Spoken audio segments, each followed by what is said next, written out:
तर बिबट्याला जेरबंद केल्यानंतर आता त्या भागात आपल्याला तणाव पाहायला मिळतोय। बिबट्याच्या पिंजऱ्याभोवती ग्रामस्थांची गर्दी झालेली आहे। बिबट्याला ठार करा अशी आग्रही मागणी या ग्रामस्थांनी केलेली आहे।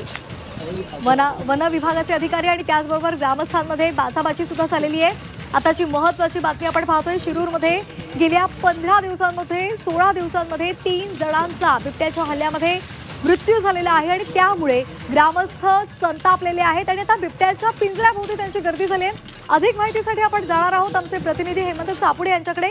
हेमंत, सध्या काय तिथली परिस्थिती आहे? ग्रामस्थ आक्रमक झालेत, त्या बिबट्याला ठार करा अशी आग्रही मागणी त्यांची आहे, काय नेमकं सांगितलं जातंय?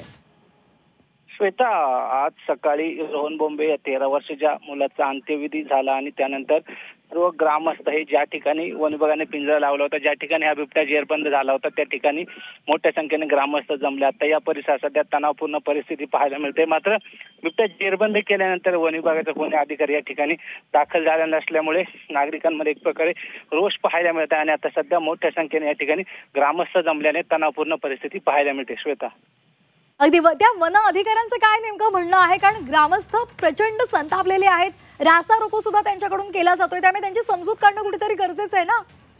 आपण श्वेता, जर एक परिस्थितीचा विचार केला तर जो काही नरभक्षक बिबट्या होता त्याला ठार करण्यासाठी वन विभागाने परवानगी दिली होती आणि याच कालखंडामध्ये वन विभागाने 5 टीम सुद्धा तैनात केल्या होत्या आणि या बिबट्याचा शोध घेऊन ठार केले जाणार होतं। मात्र दरम्यानच्या काळामध्ये आज पहाटे वन विभागाने लावलेल्या पिंजऱ्यात बिबट्या जेरबंद झाला। मात्र पिंजऱ्यात जेरबंद झालेल्या बिबट्याला ठार करता येत नाही। जो नरभक्षक बिबट्या आहे, जो मुक्त संचारात असो, पिंजऱ्यात जेरबंद होत नाही, अशाच बिबट्याला ठार करता येतं असं वन विभागाकडनं सांगण्यात येत आहे। मात्र आता सध्या ग्रामस्थ मात्र आपल्या भूमिकेवरती ठाम आहे। जो काय हा पिंजरा जेरबंद झालेला आहे, हा बिबट्या ठार करावा। मात्र हा बिबट्या नरभक्षक आहे की नाही हे आता स्पष्ट झालेले नाही। जो रोहन बोंबे आहे त्याच्याशिवाय आणि जो काही हा बिबट्या याच्याशिवाय घेऊन हाच नरभक्षक आहे की नाही लॅब टेस्टिंग नंतर समोर येणार आहे। श्वेता, अगदी हेमंत, आणखी एक शेवटचा आणि महत्त्वाचा प्रश्न असा आहे की आता हा जो बिबट्या आहे तो नरभक्षक आहे की नाही हे तपासणीनंतरच समोर येणार आहे। मग अद्यापही वन विभागाकडून शोध घेतला जातोय की नाही त्या संदर्भात काही स्पष्टता आहे का?